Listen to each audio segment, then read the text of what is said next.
रूहानी ताकतें हमारे आसपास हमेशा मंडराती रहती हैं। उनकी एक अलग ही दुनिया होती है जो वास्तविकता में तो दिखाई नहीं देती, लेकिन कुछ घटनाओं से महसूस जरूर होने लगती है। दरअसल एक पुरानी हवेली है जिसमें कई साल पहले राजा महाराजा रहा करते थे, लेकिन अब वह वीरान पड़ी है क्योंकि उन राजाओं के वारिस देश से बाहर जा चुके हैं। हवेली की हालत जर्जर हो चुकी है, अब उसे मरम्मत की जरूरत है। इसके लिए शासन के नोटिस के अनुसार संपत्ति के मालिक को सूचित किया जाता है। कुछ दिनों में पूर्व राजाओं के वारिस में से एक लड़की हवेली में अपने बच्चे के साथ दाखिल होती है, जो कि उस जमाने के राजा के नाती की लड़की थी। उसका नाम संगीता था। उसके पति की कार एक्सीडेंट में मौत हो चुकी थी। अब वह विधवा हो चुकी है, लेकिन उसके पास उसका एक बेटा है जो 8 वर्ष का है और वह भी अपनी मां के साथ हवेली आया है।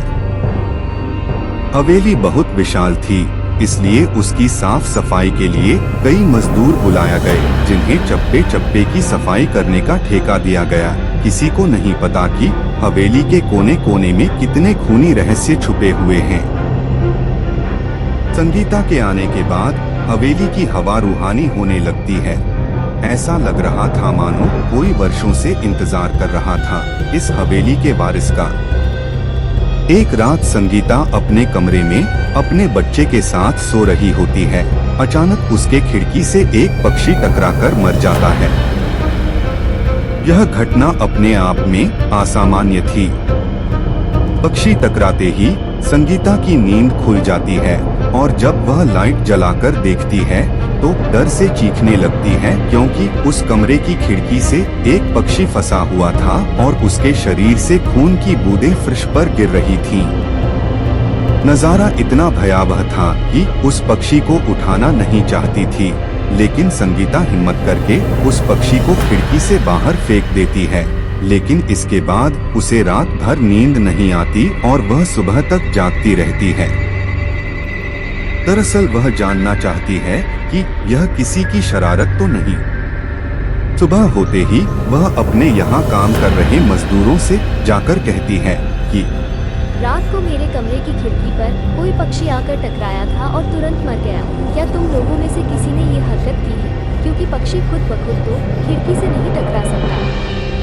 मजदूर कहते हैं, खिड़की से नीचे किसी पक्षी को मरा हुआ नहीं है, तो भी वहाँ से चला। और जब सभी जाकर देखते हैं तो वहाँ वह पक्षी नहीं होता। संगीता घबराने लगती है कि यह क्या, यहाँ तो पक्षी होना चाहिए या कम से कम खून की कुछ बूंदें दिखनी चाहिए, लेकिन यहाँ पर पक्षी का एक पंख तक नहीं पड़ा हुआ।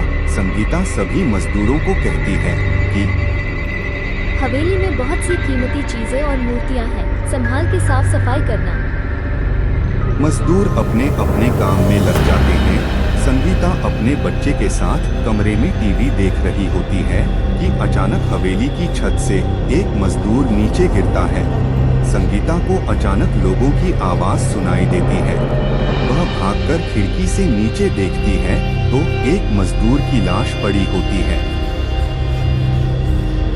संगीता कमरे से नीचे आती है और इसके गिरने का कारण पूछती है।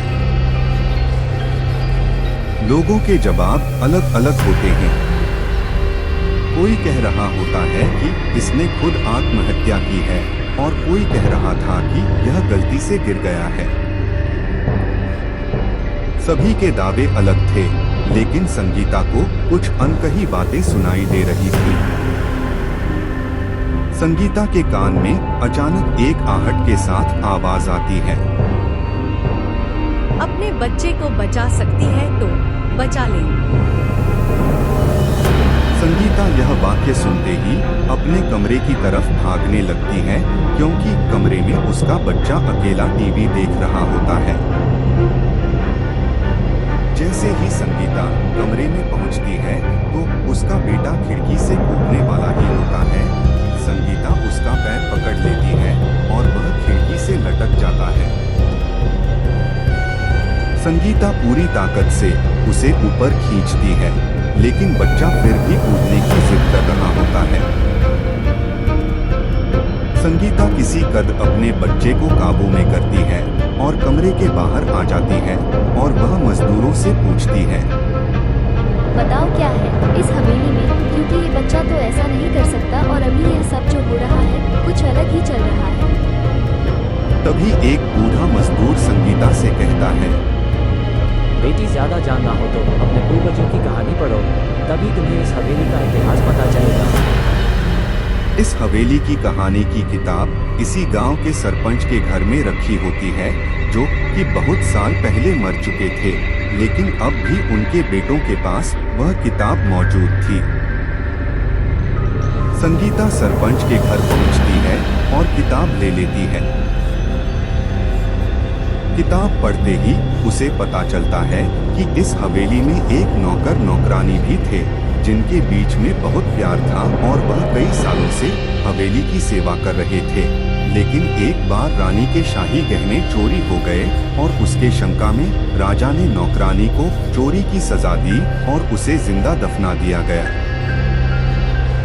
उसके गम में उसके पति ने भी अपनी जान दे दी और उसके 1 महीने बाद ही उस राजा ने अपनी ही तलवार अपने गले में घुसेड़कर आत्महत्या कर ली। उसके बाद छोटे मोटे हादसे हवेली में होने लगे, जिस वजह से यह हवेली हमेशा के लिए बंद कर दी गई। कई सालों के बाद वहां कोई आया है, जिससे वहां रहने वाली आत्माओं को मौका मिल गया फिर से बदला लेने का।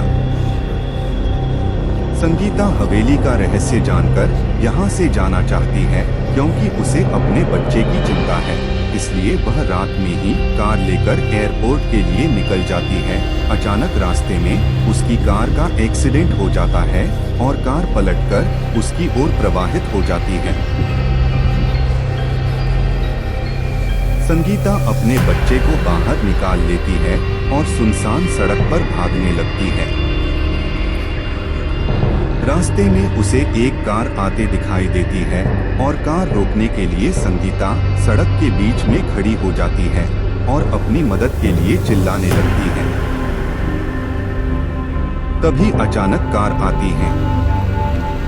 संगीता पास जाकर देखती है तो उसकी हिम्मत बढ़ जाती है, क्योंकि यह एक पुलिस ऑफिसर होता है। संगीता हड़बड़ाहट में उसे अपनी बात कहती है और रोने लगती है। पुलिस ऑफिसर उसे गाड़ी में बैठने को कहते हैं और रोड में जाने लगते हैं।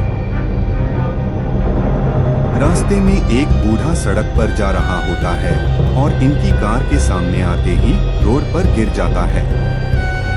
पुलिस ऑफिसर गाड़ी से उतरकर उस व्यक्ति को देखते हैं। बूढ़ा व्यक्ति बेहोश हो चुका था।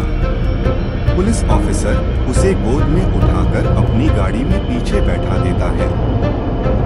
अचानक उस बूढ़े व्यक्ति का हाथ पीछे से पुलिस ऑफिसर की गर्दन तक पहुंच जाता है।